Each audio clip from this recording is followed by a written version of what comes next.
Today we're going to cover Hinduism.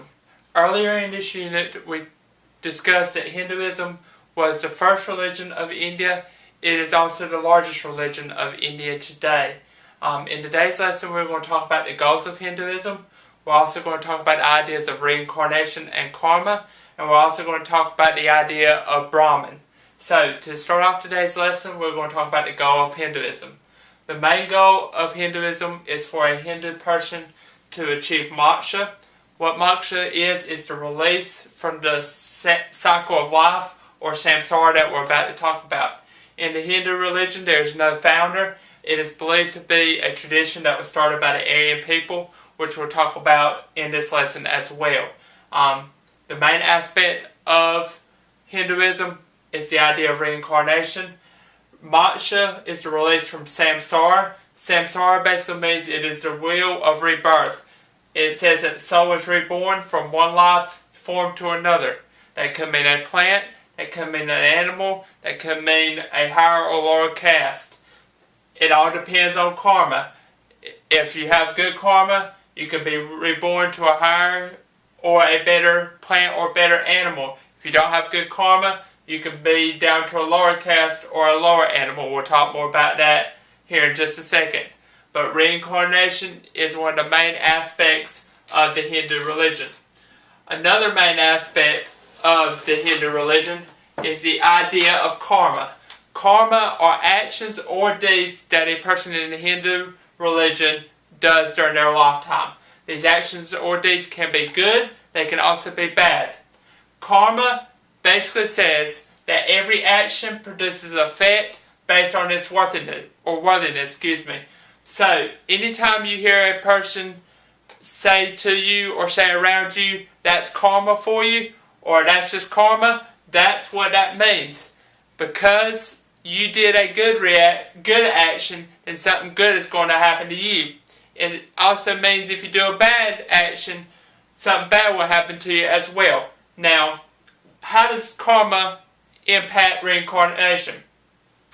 Let's say you as a person do everything good in your life, and you are toward the lower end of the caste system.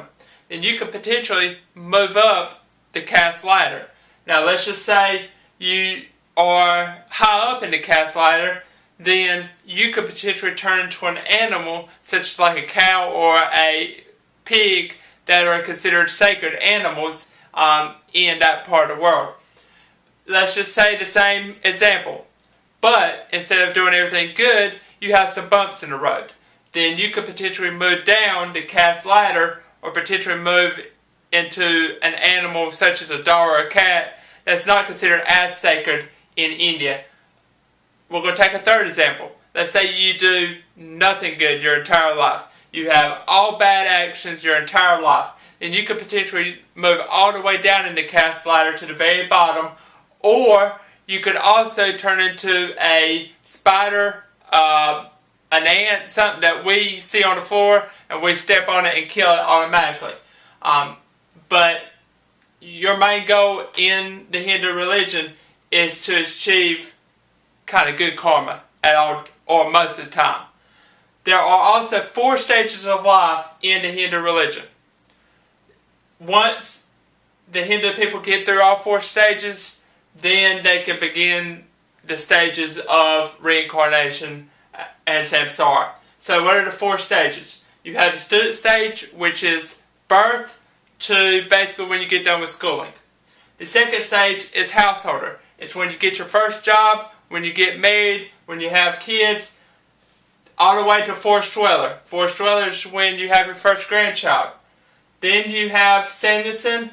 Sannyasi is called a wandering ascetic. It is somebody who is withering, older, frail, getting on their last stages of life. So there's 4 stages of life in the Hindu religion.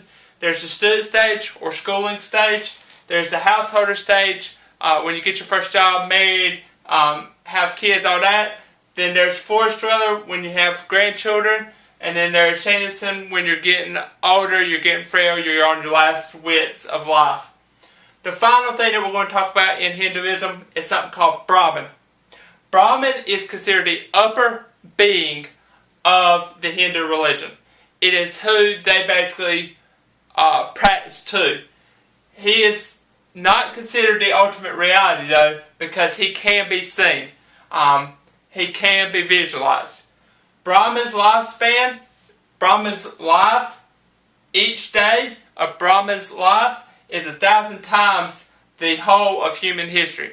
So, all of human history, millions of years, is Brahman's one day.